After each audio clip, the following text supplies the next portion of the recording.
Hi guys, welcome to my YouTube channel, and in this video, I'd like to tell you about one of my inspiring women. She's my favorite. Yes, bigger. She's Edna Adan Ismail. She's one of the Somaliland's most prominent public figures. She was born in Hargeisa in 1937, and in 1954 to 1961, she studied in Britain to become a nurse and midwife. She's the first Somali woman to go to the Britain, and she's the first midwife to practice in Somaliland. Edna became a formidable teacher and campaigner for women's health. It's important to remember that Edna Adan, as a young girl growing up in Somaliland, wasn't expected to go to school or acquire any qualifications. Gender inequality is deeply rooted in the horns of Africa. There were not even schools for girls in the area where she grew up. However, it's not just within the walls of the hospital that women are treated unequally. When she was young, only boys were educated in Somaliland. At that time, education was considered undesirable for a girl.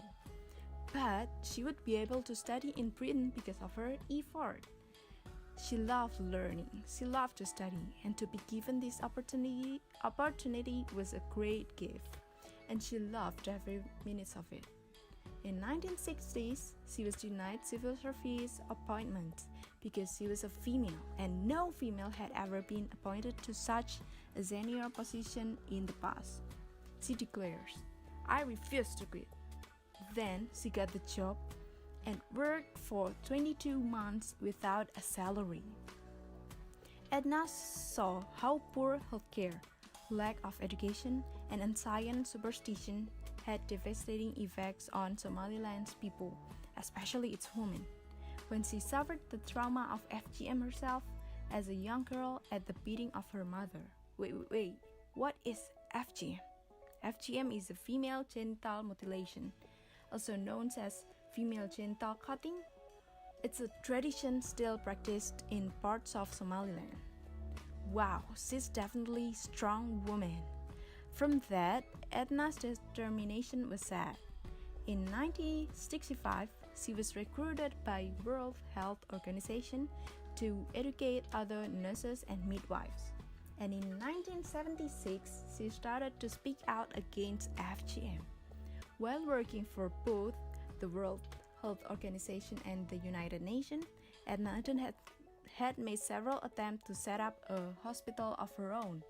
She built her own hospital, brick by brick, training future generations in what has been hailed as one of the horns of Africa's finest university hospitals.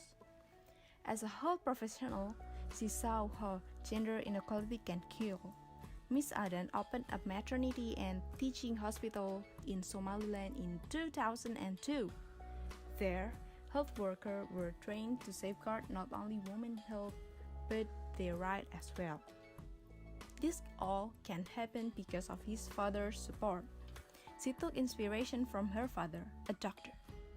His father was someone who was known as the father of healthcare in Somaliland. He allowed Miss Adan to learn to read and write with boys. She said, "He treated me in the same way that he treated my brother and my male cousin, encouraged me to seek the same right for other girls too." And that's all about Edna Adan Ismail. She's one of my favorite inspiring women. Yes, she's really something. And the sources are in the description box, and you can click it. And thank you very much.